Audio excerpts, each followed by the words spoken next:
Hi hello friends, ಇವತ್ತಿನ ವಿಡಿಯೋದಲ್ಲಿ ಕಡಲೆಕಾಳು ಉಸ್ಲಿ ಹೇಗೆ ಮಾಡೋದು ಅಂತ ನೋಡ್ಕೊಳ್ಳೋಣ ಬನ್ನಿ. ಆಲ್ರೆಡಿ ಶ್ರಾವಣ ಮಾಸ ಶುರುವಾಗಿದೆ. ಶ್ರಾವಣ ಮಾಸ ಶುರುವಾಗಿದೆ ಅಂದರೆ ದೇವ್ರ ಪೂಜೆಗಳೆಲ್ಲ ಮನೆಗಳಲ್ಲಿ ಸಾಮಾನ್ಯವಾಗಿ ನಡೀತಾನೆ ಇರುತ್ತೆ. ಹಾಗಾಗಿ ನಾವು ದೇವರಿಗೆ ನೈವೇದ್ಯಕ್ಕೆ ಏನಾದರೂ ಬೇಕು ಅಂದರೆ ಈ ರೀತಿ ಕಡಲೆಕಾಳು ಉಸ್ಲಿಯನ್ನು ಮಾಡ್ಬೋದು.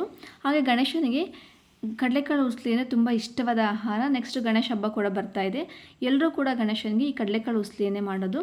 ಹಾಗಿದ್ರೆ ನೋಡೋಣ ಬನ್ನಿ ಫ್ರೆಂಡ್ಸ್, ಈ ಕಡಲೆಕಾಳು ಉಸ್ಲಿಯನ್ನು ಹೇಗೆ ಮಾಡೋದು ಅಂತ. ನಾನಿಲ್ಲಿ 4 ರಿಂದ 5 ಗಂಟೆ ನೆನೆಸಿರೋಂಥ ಕಡಲೆಕಾಳನ್ನು ತೊಗೊಂಡಿದ್ದೀನಿ. ಸುಮಾರು 2 ಬೌಲಷ್ಟು ಕಡಲೆಕಾಳನ್ನು ತೊಗೊಂಡಿದ್ದೀನಿ.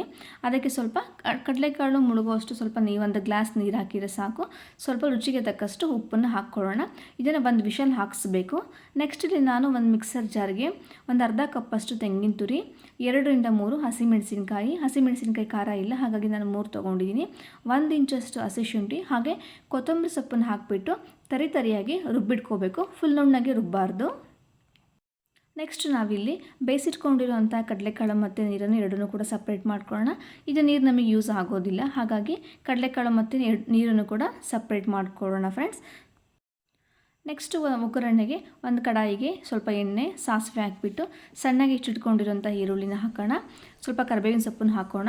ನೆಕ್ಸ್ಟ್ ಇದಾದಮೇಲೆ ನಾವು ಏನು ರುಬ್ಬಿಟ್ಕೊಂಡಿರೋಂಥ ಮಸಾಲೆ ಇದೆ, ಆ ಮಸಾಲೆನೂ ಕೂಡ ಇದಕ್ಕೆ ಸೇರಿಸೋಣ.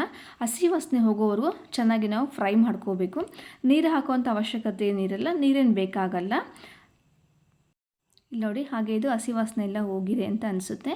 ನೆಕ್ಸ್ಟ್ ನಾವಿಲ್ಲಿ ಸ್ವಲ್ಪ ಅರಿಶಿನ ಪುಡಿನ ಹಾಕ್ಕೊಳ್ಳೋಣ.